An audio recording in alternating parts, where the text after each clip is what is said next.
I'd like to talk about the length of the hiring process as it pertains to a private practice. This is a process that can take anywhere from, I've seen it take 2 weeks, 3 weeks, all the way up until, 5, 6 months. So keep that in mind when you're working with a practice. Oftentimes you'll be able to tell, oh, this is going well. They're moving, they're seeing candidates that I'm sending to them. I'm getting candidates and able to, good candidates and sending them to the practice. And all of those things can help expedite this process.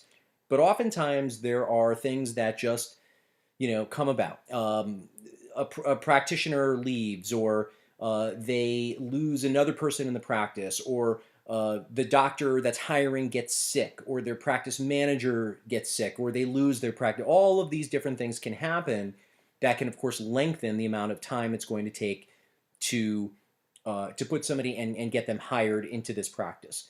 So I would use, at the very shortest, 2 to 3 weeks uh, to actually get a position, and place somebody in that position and then actually start. I mean, that's, world record time, all the way up until 5, 6 months, and sometimes I'll have these jobs that are out there that are sort of these lingering jobs, they're just, if someone comes around, let us know, that type of thing. And it turns out that I may actually have one of those positions that will get filled after about 2.5 years of being just, lingering out there.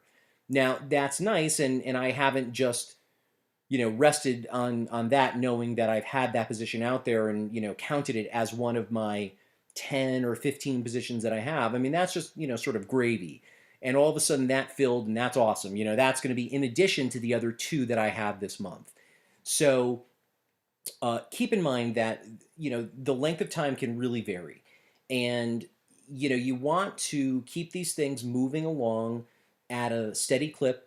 You're not trying to rush the practice into making a decision, but if they're not responding to your emails regarding a really great candidate that you have, then you need to email that practice and say, dear practice manager or hiring physician, I just want to let you know that, this is, I presented so and so to you, and, I'd really like for you to take a look at them. I don't want to lose them. They're a really great candidate, and I know that they're looking at other opportunities. So you want to gently nudge, if not very, gently aggressively. I don't know if that's even a concept, but nudge them into making a determination as to whether or not they're going to proceed with a candidate or not. And you know what? If they say, "Yeah, we don't want to proceed with that candidate," then that's fine. You can at least know that you can push that person off, let them, go and start looking for other jobs, and then you can proceed with the placement as you'd like to. So it's just every placement is going to take on its own life, and you have to sort of adjust to whatever is going on in that practice and how they would like to do things. It would be very nice to have every single practice be as predictable as the other, and every single placement be as predictable as the other. But the one thing that I know about private practices, which is why we're choosing to only focus on those, is that the turnaround time is definitely the quickest.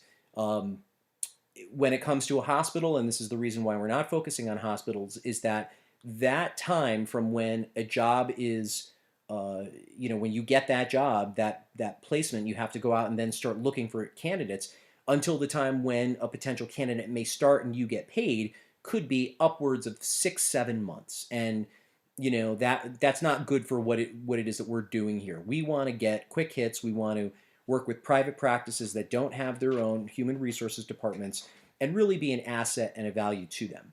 So I hope that this sheds a little bit of light on the length that it takes in order to place a candidate in a private practice.